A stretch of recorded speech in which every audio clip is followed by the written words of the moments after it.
Right. So today I would like to share my project, which is, oops, sorry, how children learn using social media, or as I like to call it, learning in the wild.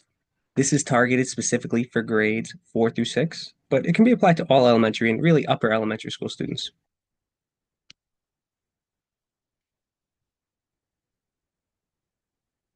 All right.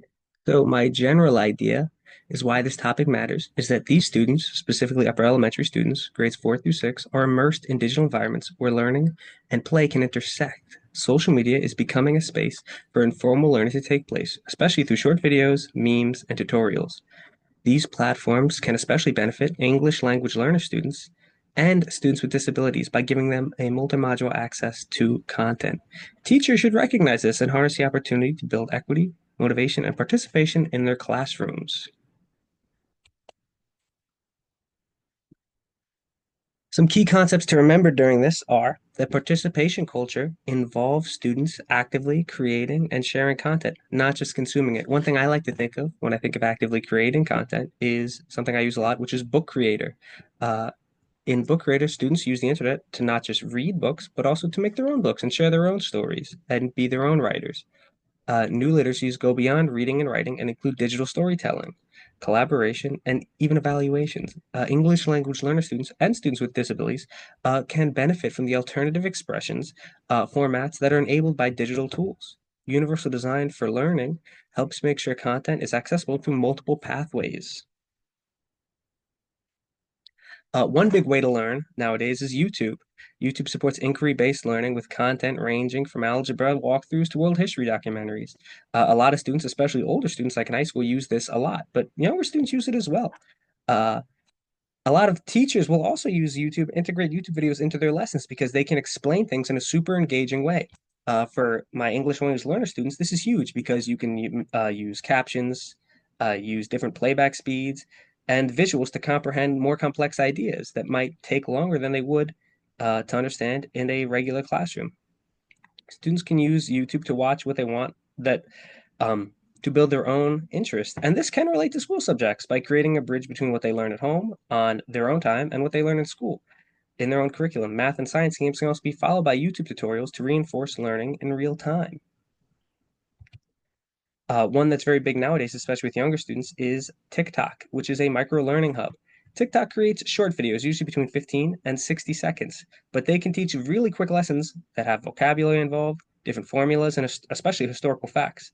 Students can use captions and audios to strengthen their listening and language skills.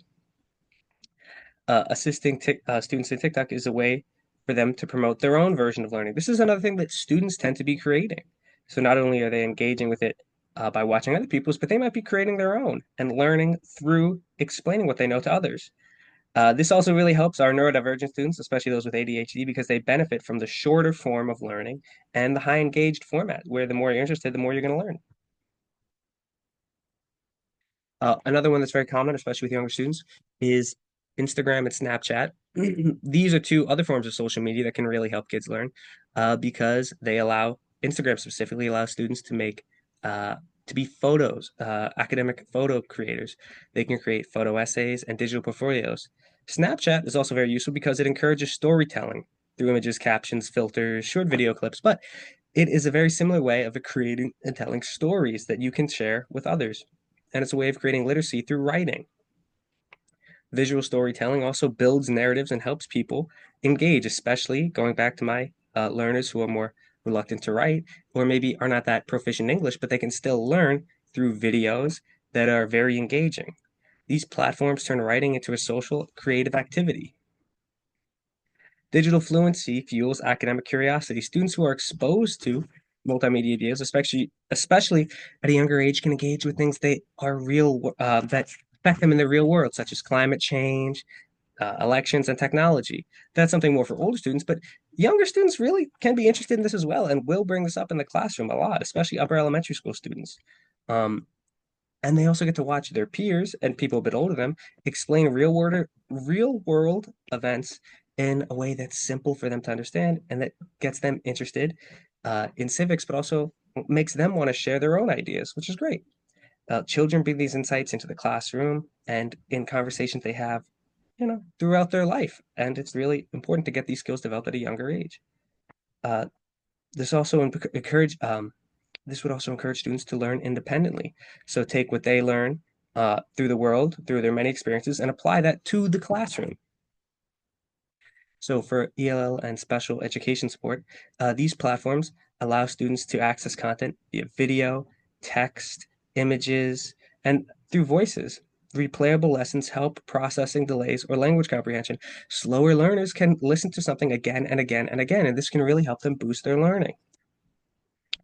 Uh, Speech to text is also something that's really helpful. So they can talk and it can write for them. A lot of nonverbal special education students use stuff like this all the time. They use emojis and videos to give their expression, and they speak, and it creates a writing project for them. In working in special education classrooms, I've seen that a lot where they will incorporate emojis or images into their writing to help tell a story that they wrote. Game-based learning is also a great way to boost math achievement and reduce anxiety. Happy Numbers is a very, very common math assessment that formats itself as a game, and it's targeted mostly for younger elementary school students, but students all the way through eighth grade can use it from kindergarten to eighth grade, and it acts like a game. The more you do, the more you get to engage with it, and the more fun you have. There are a few risks associated with um, with the internet, obviously. There's a lot of misinformation that can give kids the false understanding of important ideas. There's also cyberbullying and overexposure to adult content, which is something that we want to avoid in the classroom, obviously, and can be a danger for children who are overly dependent on the internet. Digital divide also excludes students who are not uh, able, either because of financial reasons or other circumstances that wouldn't allow them to access all these technologies that some of their peers may have. So, as a teacher, it's your job to ensure that your classroom is equitable in regards to what students have access to what in the classroom setting. At home is another story, but we have to do what we can in the classroom to allow students to be on an equal footing with access to technology, be it school Chromebooks or iPads or whatever is available. Media literacy instruction can be used and paired with access for safety policies. So it's a goal of educators who use a lot of technology is to make sure that students who are using technology are using it safely. Teachers can encourage students to use social media to share book reviews, science facts, and even history timelines. They can create assignments that blend traditional learning with technology tools. Students can also collaborate with, I mean, sorry, teachers can also collaborate with families to support safe and meaningful tech use at home.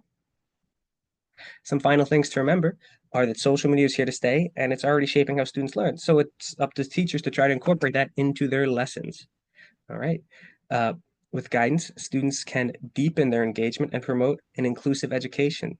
Schools must meet students where they are at, and this means online. And if that makes them eager to learn, that's even better. Empowering digital creators prepares students for success in the classroom and in the rest of their life. All right, here are my references. Thank you.